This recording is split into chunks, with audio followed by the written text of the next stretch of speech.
معظمه کې یوه ښځه وه چې د هغې نوم و سارا. ابو عمر بن سویفي د هغه آزاد کرده مولا ته وینځه وه. ډېره ښایسته ښځه وه، ځواني ډېره شانداره ځواني وه او مجلسونو له به تلله او سندرې مندرې به ویلې و، خلکو به ډېره زیاته خوښوله. خو دنیا له خو زوال شته دی، وخت پې تېر شو، بوډۍ شوه.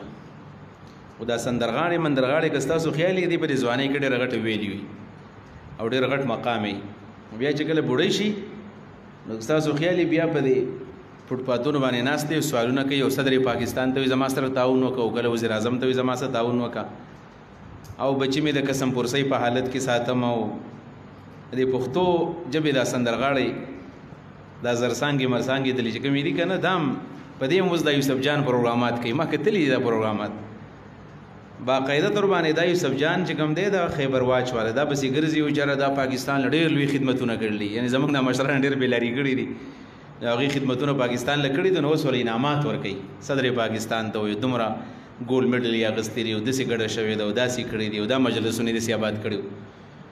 نو دا داسې وشوله چې هغه زمانه وه چې کله د حدیبیې صلح شوې وه، نو بې وخت نه تېرېدو، غریبي پرې راغلې وه. نو دا راغلې وه مدینې ته، سوال له راغلې وه، سوال له چې نبي علیه صلات وسلام هلته اوس یو ریاست دی، یو حکومت دی، تعاون به راسه وکړي. وایي کله چې راغله مدینې ته نبي علیه صلات وسلام ورته وویل چې څه دی خیال دی، امسلمة جئتې، مسلمانه راغلې؟ ویل نه مسلمانه خو نه یم. ویل څه کوې؟ ویل داسې ده چې زما چې څومره رشته دار دي خو تا په بدر کې وژلي دي، ځوانان مانان مې نشته، وخت راباندې ډېر سخت راغلی دی، زما اراده ده چې څه خوراک مراک راله راکوي، جامې مامې راله والئ، او بس ما رخصت کې دقې دپاره راغلی یم. نبي علیه صلات وسلام خو په انسانیت باندې خفه کېدو، که مسلمان دی که کافر دی. نبي علیه صلات وسلام ملګرو ته ویل وکړي تعاون ورسره، تعاون یې ورسره وکړو ملګرو او روانه شوله.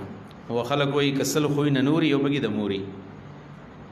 نو هغه سره دی نه چې نبي علیه صلات وسلام ورسره دلته ښه ښېګړه وکړله، خو چې کله تلله نو یو ورانې ته شیوا ورانې دا و چې حاتب ابن ابي بلتعه رضی الله عنه چې دا بدري صحابي دی، بدري صحابي. او د بدري صحابو مبارک عقیده یاد ساته چې لعل الله اطلع علیهم وقال اعملوا ما شئتم قد غفرت لكم. الله ورته ویلي دي چې سم خوښه یې هغه کوئ، ما معاف کړي یې، جنتیان یې. او د بدري صحابو مبارک خو نبي علیه صلات وسلام د جنت زیری ورکړی دی. مختلف صحابو دپاره نبی علیه صلات وسلام مختلف اوقاتو کې د جنت زیری ورکړي دي، لکه بیعة الرضوان والا، دغه شانې بدري صحابه، او 1000 کسان د امت چې دخلون الجنة بغیر حساب، او 1000 کسان دي، 10 کسان یې په هغه منبر د پاسه ویلو چې دا به جنت ته ځي. نو دا هم بدري صحابي دی، خو بشري کمزوریانې د انسان نه کېږي، بشري کمزوریانې د هر انسان نه کېږي. یو انسان پرفیکټ او کامل چرته هم نه دی، غټې غټې غلطیانې به سړی نه کوي. یو نور انسان دی، انسان چې د غوښې نه جوړ دی او زړی دی، او الله ول څه شهوت ورکړی دی، او الله تعالی نفس ورکړی دی، نو خامخا مسلې به راځي. حضرت حاتب رضی الله عنه ته پته ولګېدل چې په هغه زمانه کې چونکې دا د مکې د قریشو د حدیبیې صلح تقریبا ماته کړې وه، وایلیشن به کو بار بار به شروط ماتول. نبی علیه صلات وسلام صحابو ته ویلي چې یو جنگ را روان دی او فیصله کن جنگ دی، خیمه درته نه چې کم جنگ دی، خو تیاری ورته وکړئ، یو مضبوط تیاری وکړئ. صحابه کرامو ته نه وه پته چې نبی علیه السلام کم طرف ته ځي. ممکن دی چې ابوبکر او عمر او د مشرانو ته پته وه، خو نبی علیه السلام چاته نه ویل چې څه چل کومه، ویل تیاری وکړئ. حاتب رضی الله عنه ته پته لګېدلې وه چې تیاری څه دی، خو د مکې خلکو لوز مات کړی دی، ممکن دی چې په مکه باندې چړایي کوي او حمله کوي. نو پته ورته ولګېدله چې نبی علیه صلات وسلام حمله مکه باندې کوي. نو دا زنانه چې کله تلله ورکوټه شانې یو خط یې وله ورکړی و، او په هغه خط کې داسې لیکلي و چې اهل مکې ته خط لیکلي، ورته ویلي و چې اعلموا ان الرسول یریدکم فخذوا حذرکم. دا الفاظ یې ورته لیکلي و. په دې خبره باندې ځان پوه کړي چې نبي علیه صلات وسلام اراده ستاسو ده، او ځان له تیاری وکړئ، تیاری وکړئ، تیاری. دقه الفاظو او دا خط یې وله ورکړی و، دې سارې له ورته ویل داسې وکړه چې دا 10 دیناره واله، 10 دیناره، دینار د سرو زرو وي، ډېر غټه پیسه وه دا واله. او دا خط به ته ابو سفیان رضی الله عنه ورکړې، ابو سفیان صاحب له، خو دا به چاته ښکاره کوې نه، بس دا امانت دی را پیسې واله، او دا به ورسوي. دا خط نو، دا خو اصل کې د نبی علیہ السلام راس پاش کولو. اگر چې د حاتب رضی الله عنه خیال څه دی، خیال دا دی چې په خپل باندې ورستو کله بیا مسله حل کېدل، نبی علیہ الصلوۃ والسلام ته حاتب ولې د اسکار دی کړی دی، رسول الله ویل زه مسلمان یم کافر نه یم. خو داسې نه چې دلته څومره مهاجر راغلي دي نو د هغوی په مکه کې څه نه څه رشته دار شته، یې ترز دی، یې ترز زوی دی، ماما زوی دی، رشته دار شته. او زه خو الله پاک او دربارم پاک زما هېڅ شی نشته. زه دغه یمن نه راغلی یم، مکه کې یم، د مکې نه مدینې ته راغلی، زما هېڅ څوک نشته. زما دا خیال و چې زه به دا خط ابو سفیان ته ولېږم او په دې طریقه به د ابو سفیان خیال راشي چې دا زموږ ملګری دی، مسلمان نه دی، نو زما د دې بچو به حفاظت وکړي، نه د دنیا هغه محبت دی. انما اموالکم واولادکم فتنه، څنګه چې قرآن وایي. په دغه نیت باندې ابو سفیان ته خط لېږلی و چې زما ابو سفیان به زما د بچو حفاظت وکړي، تحفظ به له ورکړي. نبی علیہ الصلوۃ والسلام له دا صورت راغی او ورته یې ویلو چې په منډه منډه باندې کسان ولېږه، د شلتالانو باغ دی، روضه خاخ، خاخ په عربی کې شلتالو ته وایي، روضه باغ ته وایي. د شلتالانو باغ دی په لاره کې، روضه خاخ کې به دا روانه وي. ځای ورته وښودو چې د شلتالانو د باغ څخه به دا زنانه روانه وي او دا راګیره کوي او خط یې والی.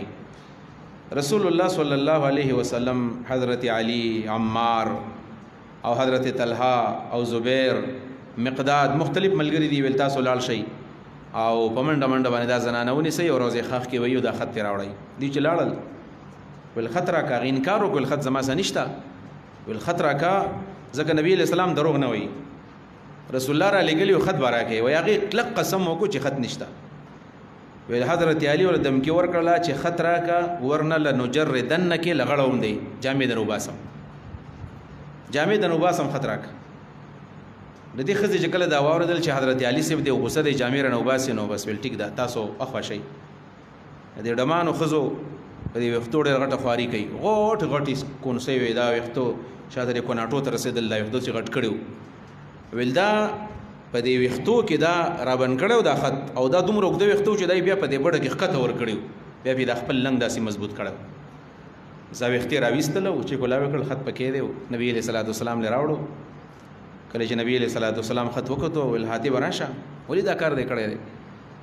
حضرت عمر فاروق چې راغی داسې قار ویل دعنی، ما پرېږده، اضرب عنق هذا المنافق، دا منافق دی، سټ دی. نبی علیہ السلام ویل عمر ته پته نشته دا چې دا بدري صحابي دی، بدري صحابو خلا معاف کړي دي، دا څه کې؟ وی حضرت عمر بیا ډېر خفه و، معافي یې غوښتله چې ما بېدبي وکړله، ګستاخي مې وکړله. خو نبی علیہ الصلوۃ والسلام واورېدو، او چې واورېدو نو د هغه نیت برابر و. انما الاعمال بالنیات، د اعمالو دارومدار خو په نیت باندې دی، بل مقصد یې نه و. چې دغه خیال مې و مسلمان یم، کافر نه یم، مرتد نه یم، منافق نه یم، او دقه د خپل بچو خیال مې ساتلی و. ظاهره خبر ده بچو باندې سړی خفه کېږي. نو نبي علیہ الصلوۃ والسلام ورته څه ونه ویل. ولې ورته څه ونه ویل؟ ځکه چې بدري صحابي و که نه، بدري صحابي چې الله معاف کړی دی، نو رسول الله به یې څنګه نه معاف کوي؟ خو آینده دپاره اصول رالل چې آینده دپاره تاسو چېرته هم د مشرکانو سره تعلق مه ساتئ.